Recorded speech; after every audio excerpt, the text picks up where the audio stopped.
I had a pact. I had a pact with somebody in high school that when we would graduate, we would punch each other in the face. And we were friends, right? Theoretically. And yeah, we were going to graduate and I was going to hit him in the face and he was going to hit me in the face. And we didn't do that. We were like, we were all hanging out and we were looking at each other and it was just kind of like, do we really need to do this? I was friends with a girl. Then she became friends with some other girls. Interesting. Then they talk shit about me for no good reason, probably because I dressed funny. That does seem to be how high school goes. Good morning, SK. Good morning. Welcome. Have you ever been in a fist to fight before? Have you ever been in a street brawl? And they just kept having a problem with me. Oh no, really? For months. Then it came to blows. Jeez Louise. Yeah, that's kind of insane. And then, well, like I wonder how this starts or how it happens, and then I watch this movie Climax, and it kind of all clicks together, right? Slapped a few people. Jesus, no, like Climax. It was pretty clear that if you don't drink the Kool-Aid, people target you. Like we'll get into it. But this movie made this situation right here. They just kept having problems with me, and then it came to blows. Pretty clear here, but not a fist fight per se. I feel like slapping someone is exactly what I'm asking about here.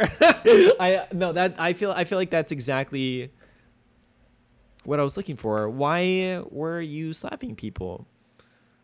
Yeah, I accidentally hit my brother in the face once in a pool when we were like 14, 13. And then we looked at each other in shock and started laughing. One time a girl poured a can of soda on top of my head. Holy shit. Oh man.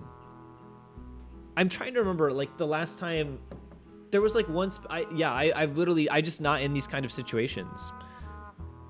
Oh, I'm not including sibling fights. Those aren't really fair. I feel like maybe I'm wrong here, unless it got like kind of crazy. Like J-Pocalypse has some pretty crazy stories, but her brother is fantastic. Like they get along great. You know, someone lit the tip of my hair on fire at a crowd once. Didn't see who. Come on, Carrie. Who? What the fuck? What is happening? What do you do? What someone lit the tip of my hair on fire in a crowd once, didn't see who? You should watch Climax. You should not watch this movie. But you should probably someone else set someone else's hair on fire in this movie too. This was a whole bundle of trigger warnings. It is maybe the best way to describe Climax here. One time a girl poured, but yeah, I don't know, she was crazy. And Fid that, and I stood up and slapped her across the face, and then we kind of fought, and I supposedly pushed her down. Yeah, just I supposedly pushed her down a hill. Oh, I don't mess with fire. It was like such a small hill. She was so dramatic. Have you ever seen Hot Rod? And the guy falls down the movie for like 30 minutes. It sometimes the hills feel a lot bigger when you're falling down them, right? We were 13 maybe. Okay. That's an acceptable age to be shoving someone down a hill, I think, right? Kids are gonna be kids. Maybe not the best. Hopefully you haven't pushed anyone else down any other hills since then, right? Hopefully this stopped here. I want to say summer before 8th grade. Man, yeah, I'm trying really hard to like think of an instance. There was only like one time in high school where I got into an argument with someone, and it was like, I can't remember what topic it was, but it was one that was pretty like, I basically questioned I cannot remember what it was about, but I questioned their viewpoint on something, and they just flipped out. And they started like calling me all kinds of horrible things. And that one almost got pretty hairy there. But that was like very, very, very early high school. And and I learned not to say dumb shit to people. Remember walking with my friend. Man, what did I... Like, no one's ever hit me before. I remember, maybe I'm just lame. Maybe I need to be trying to piss more people off. I feel like I'm being really boring right now. I've never been hit before.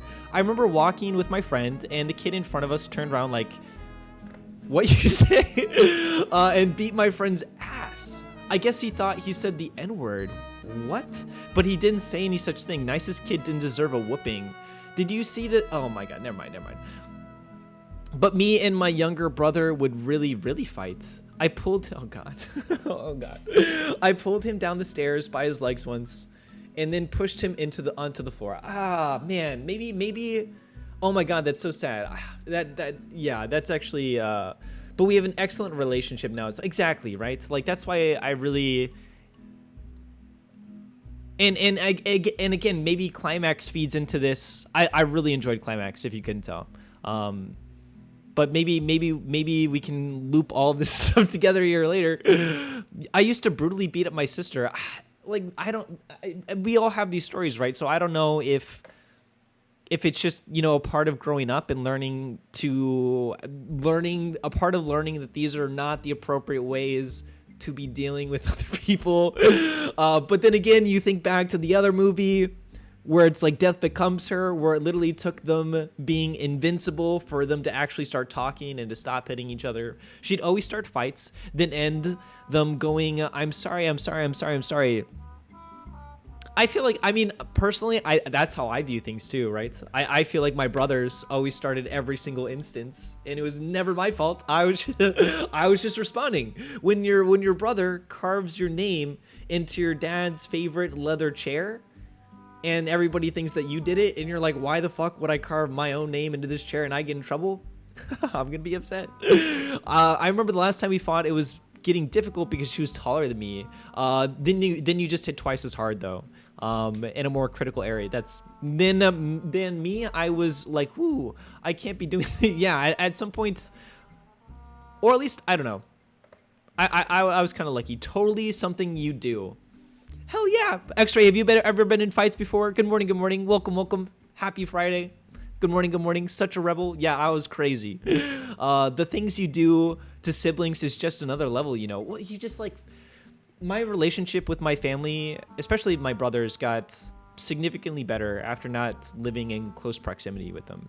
Like especially my youngest brother, if you're watching this, we're doing great. But as like a kid and just being and having to hear them chew every single day at dinner drove me actually insane. I cannot stand hearing other people chew. It's like one of the few things where it just gets under my skin like instantly. Like I don't like going to dinner with people. I don't like eating dinner with people unless it's like loud and everybody's eating, you know, like it just makes me feel so uncomfortable.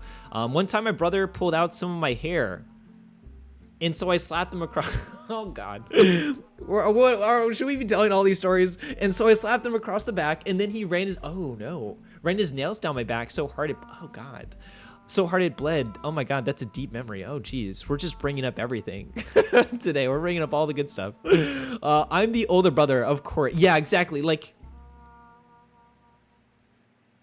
I was mean. I had my moments. I had my moments where it was a lot where you know, if they say something snarky, I don't have to be smart. I just give them like a good old one too.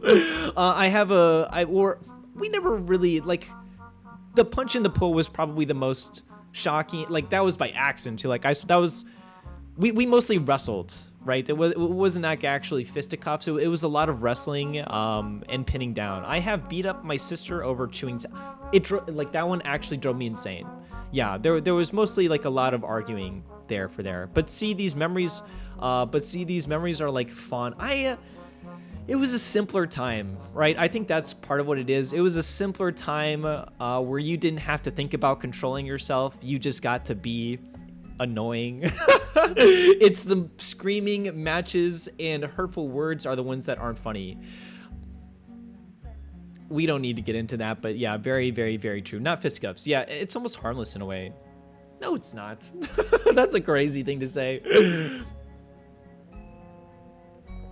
No, it's not. but like, I don't know. It's all context, I suppose. I accidentally slammed my brother's hand in the door at 2. That was like that was an accident though.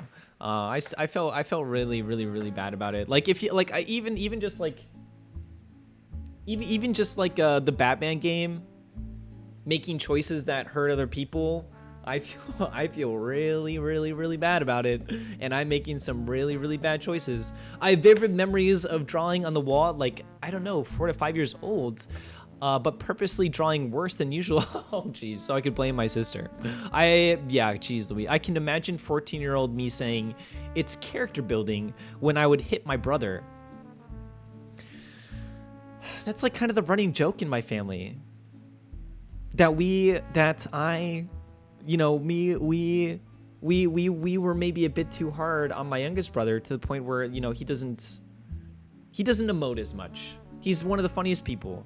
We're good now, but he don't really emote too much anymore. He's a man of very few words. You're lucky if you get 5 words out of him. You're lucky, and those 5 words are usually pretty funny.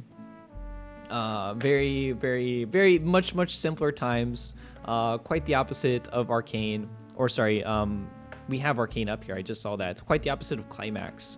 Magic the Gathering, though. Netflix starts animated adaptation from scratch with Terry Matalas as new showrunner. There's a couple of things that I wanted to talk about really quickly, or at least just mention, because I really want to beat this Batman game today. I want to get through it. I want to start something new next week. But this is crazy. They're just like, what are you gonna? I know Magic the Gathering isn't. X-Ray, do you like Magic the Gathering? Does anyone really know any of this stuff? I guess they have some kind of lore that goes on between the stats and in the background and with the characters and stuff, kind of similar to like League of Legends. But I think League of Legends might be a little more fleshed out or interesting. I don't really know. I have never I love Magic. I love it. I can't afford it though. It's like ridiculously expensive to build a good deck. Or at least like a strong one enough to have fun. Like if you're playing against someone who, it doesn't matter. But the point is that they're making a show and it's going to be animated. Hopefully, I'm guessing that they're going to try and take a similar vibe as Arcane final season. What? It only had 1 season. The second, what? Alrighty, well that's a bummer. The second and final season of Arcane has a premiere date. Oh shit, someone be proud of me. Bro, I just went into warrior mode to kill. You finally got it. Good job. Round of applause. You murdered something today. I have played Hearthstone and I enjoy Marvel Snap occasionally though. I love card games. Yeah, great job. Sad thing is I think it's a new one. They're multiplying. Oh god. How do they keep getting in? That's what I'm wondering too. Like, where do they come from? I kind of feel like it's it's the giant hole in the window. You know what I mean? By giant hole, I just mean the AC. I feel like they're getting in through the AC pipe. I don't know. It's not the funnest thing in the world though. Arcane is already over. This is like one of the few shows where I was like, if Netflix makes another season, I will be subscribing immediately and watching it. Damn it. The conclusion better it be done and good than it go on forever. I think it's my big slide windows. They should have a cap on one spot, but caps are gone. They might be squeezing through there. I know nothing about bugs. And we have like a guy that comes in and sprays everywhere. And I still don't really know if that's safe or not. He doesn't seem worried about it. He comes in, he sprays it all over my kitchen and just kind of like everywhere in the bathroom. I'm like, can I eat food? How long do I have to wait before I go in there? Do I have to like rewash all of my pots? What exactly are the rules here? He doesn't really say anything. He just makes me sign a paper and then he walks out. I hope it's okay. I feel a little strange today. I hope I'm not eating too much bug poison. Netflix and Riot have dropped the first flying trailer for I did want to watch this trailer. We don't need to watch the trailer actually, but since it's a season 2. But I'm super excited for the show. I didn't realize it was the end though. But yeah, Magic the Gathering is getting a show as well. The new showrunner will be Terry Matalas, who was recently named showrunner of Marvel's Vision. series for Disney Plus, recently named showrunner. Interesting. I wonder what that means, right? Okay, I wonder what he's done. I wonder what else he's done here. Terry Matalas, Star Trek. Ooh, Star Trek Picard. That's an interesting one. This has been quite the controversial show from my understanding. Got some stuff shoved in there, but not not enough. Maybe my brother found one cockroach crawl out of like a hole in the wall, and then he spent the rest. he spent like a whole day taping up every single crease in his room with duct tape. That was fun. That was fun to see. That was fun to walk in and kind of look around and be like, maybe there's a problem here. Interesting. Yeah, I haven't heard that many good things about Picard. Hopefully the Magic the Gathering show is good. If they go like full on fantasy and they don't go too like millennial modern, I hope this is good. Product on this, but the thing about like Magic the Gathering is that you have like Transformers cards now. You have all kinds of they bring in you have Lord of the Rings cards now. I'm guessing they're gonna stick to the more classic stuff though. His True Vision, which was written and recorded, has been scrapped, but Netflix is going in a new direction, and Ruth is no longer part of it. Okay, which comes from Hasbro, and Wizards of the Coast is set to start shortly. Interesting. We'll keep an eye on this. Hopefully it's good. I am mildly excited to see, because I believe the lore here gets kind of insane, and I love insane. We took a look at this too. James Cameron finds the Terminator production value pretty cringeworthy 40 years later. This is also a bit surprising. I saw this and I was wondering what he had to say. I love the Terminator movies though. Cringeworthy is not what I would describe them as. I find the practical effects to be so much fun and just to have so much character. Although many consider it a masterpiece, James Cameron has enough distance from the Terminator to give it his honest review. Marking the 40th anniversary of his directorial debut, the 3-time Oscar-winner director looked back on parts of the 1984 film as pretty cringeworthy, as he admitted the production value didn't age well. Really? I don't think I've ever properly watched a Terminator. I think they're fantastic. Yeah, like the... It has been a while since I've seen them, but cringeworthy is not a word that would ever come to mind. Even on a rewatch, I don't think I would come to mind. Because like even just like watching Death Becomes Her, like those special effects didn't necessarily age very well, but they're enormously fun. For me, at least. I don't think of it as some holy grail, that's for sure. I look at it now, and there are parts of it that are pretty cringeworthy. And part of it that are like, yeah, we did pretty well for the resources we had. Interesting. I kind of want to rewatch it now to see if I can kind of pick out what he's pointing to there. Just the production value, you know. I don't cringe on any... Yeah, that's like the most... Okay, but I have a lower cringe factor than apparently a lot of people do around the dialogue that I... Yeah, you know what? Let me see your 3 out of 4 highest grossing films, then we'll talk about dialogue effectiveness. This is pretty fair. Because... yeah, I mean, say what you want about the Avatar movie, and maybe some of the tropes of the characters and stuff. That's one of the highest grossing movies ever. I think the way people tend to prefer practical effects is a good indicator that AI is not going to destroy art. I think it all comes down to quality.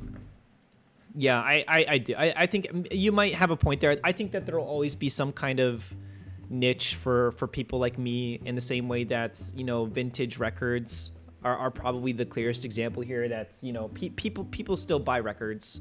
I think that they're completely impractical, but they look cool, and they're physical and people like them. I could see that. I could see that being the same kind of niche as practical effects, but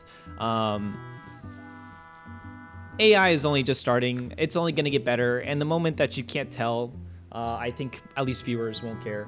I won't care, to be honest. If I can't tell the difference and it doesn't make me feel any different, then I'm not gonna just write it off, I suppose. I'm curious to see where it goes, though. I could be very, very, very wrong there. Because like even now, I consider modern day CGI to be pretty, to still not be I'm trying to think of some good examples here, because like Avatar Way of the Water looks pretty good now, and I found it like building that world with CGI was beautiful. I buy records to support artists that I really like. It's nice to have physical object to represent my sport. Absolutely. No, absolutely. The value in records is I think right here. Yeah, having some kind of like, and that's why I like buying books too. Just to have the book, it looks nice. I like physical media too, for the most part. I like buying DVDs and movies and physical stuff like that. It looks like a cover. I love cover art. That's part of why I love Criterion so much as well. Like the having good cover art is just beautiful. I think it's gorgeous. It's like a work of art. And then one of my favorite movies has one of the worst covers ever. Oh shit. Criterion. This one got so many Reddit threads about it. This is a rabbit hole for me. talking about the covers for DVDs. But this one had a whole bunch of Reddit threads about like people making this within 5 seconds and just pushing it out, and a whole bunch of people, you know, making their own. One of my favorite movies has one of the worst covers. Very, very, very, very sad. Whoops. But yeah, it's still a niche though, and we'll see where it goes. We'll see where it goes. The Terminator grossed more than 78 million worldwide when it released in 1984, launching Cameron and star Arnold Schwarzenegger's careers. I was just a punk starting out when I directed The Terminator. I think I was 29 at the time. What the fuck? What am I doing? I saw a good video about the Minecraft trailer that went into VFX artists being overworked and underpaid, and that's gonna affect quality. Yeah, I and I think Marvel is exceptionally guilty of this as well. Are they trying to unionize? I thought I last heard that they were trying to unionize or something, but you essentially have the same.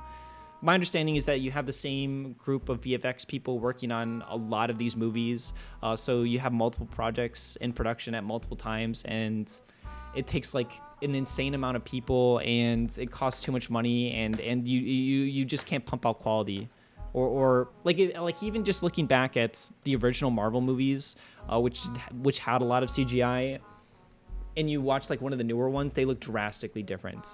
The ones at the beginning look significantly better. Tweet from a Marvel artist talking about revision after revision and fix it in post. Yeah, this is why. Yeah, that drives me crazy. As someone who works in post, it's like, oh god, it drives me insane. It's pretty funny. Like I don't have to deal with this too much, right? I love what I do, but it is always funny to be like, please just point the camera over there, please. It would save me hours of work if it was just pointed in the other direction. The movie has since launched a franchise consisting of multiple blah blah blah. Okay. Yeah, I would love to go back and watch this, though. I doubt it's cringeworthy, but it's always difficult going back and watching your own stuff versus, you know, us going back and watching this movie. Like, I cringe at pretty much every single thing that I've ever done, ever. Like, holy shit, being on Twitch is an interesting time. Trying to figure things out. It's always hard to go back and look. Like, I watched one of my first VODs the other day just to kind of go back and see how it was, and it's not the same. You see the Kotaku article about the Minecraft movie being not for you. I ignore them. I straight up just ignore Kotaku. I'm just never clicking on one of their articles ever again. It's every single time. It's one of those things where it's like, why am I punishing myself? Why am I clicking on something that I'm kind of interested only to be like baited? And this stands for like a lot of things as well. But I did see, I at least saw that headline, and on one hand, it's like they're probably right that the movie isn't for you, but then you also have to ask, who is the movie for? Who is it for? And this is why I'm curious to see how it's going to do with its supposed audience, which is kids, modern day kids. I'm curious to see if the movie actually has an audience, because you can only.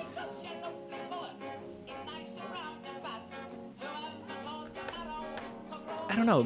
What do you guys think there? What do you guys think? Kids are not morons. They deserve good stories, not just bright, flashy key jangling to distract them for an hour and a half. I agree. And there's only so many times where you can say this movie is not for you, and then it bombs for you to start to wonder, who is it for? Right? Like, I don't. I think Star Wars is pretty guilty of this. Right? I think Star Wars is pretty guilty of this, and I was thinking about this the other day because I did see the not for you thing. I feel like this argument is used a lot in Star Wars, where it's like this was not made for you. When you're saying that to the audience, to me, it feels like they're saying that to the original core audience, and that grew up with like the 70s movies, and that's where its original audience kind of spawned from. And now Star Wars has changed so much. And it's kind of like a completely different thing now, and you got people saying it's not for you, and then shows like The Acolyte getting canceled after just one season. Who's watching it? Who's it for? I don't know. It's definitely interesting to see what makes it and what doesn't when people talk about things like this. I don't know if y'all have any more thoughts on that. But I think that's the easiest way to like counterpoint that point. Not for you. Who is it for? Okie dokie. Don't Move trailer. We don't need to check out this either. Squid Games 2 I've never ever watched, and I kind of want to catch up for season 2. I don't know. Is it worth it? Is it worth checking out Squid Games? I kind of wanted to check out Shogun before. Season 2 takes place after 3 years after Ji-hoon won Squid Games. Okay.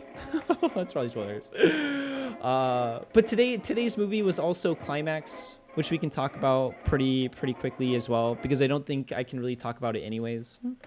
What the? How did we end up here? We went through that whole thing? What time is it? Agreed. You'll not regret watching Shogun. Gosh darn it. Yeah, I'll try to make that a priority this weekend, but things always kind of fall to the wayside there. It's so good. Gosh darn it. I'll try to check it out. I really want to watch it. What? How long is it? Let's see. How many episodes? It's 10 episodes. Oh my god. It's so good. I love Fallout, and I couldn't even finish that. I still need to go back and finish Fallout. But yeah, Climax. I should not have watched this movie. I should not have. This is a horror musical. It's not a musical. But I probably shouldn't have watched. I probably shouldn't have watched this movie because I don't even know if I can really talk about this movie. It's got so many trigger warnings in it that I don't think that I can even like bring up. Shogun was better than Fallout, and I also really like Fallout. I have a feeling that Fallout or Shogun's going to appeal to me a little more. So shit. I'll try to give that time this weekend.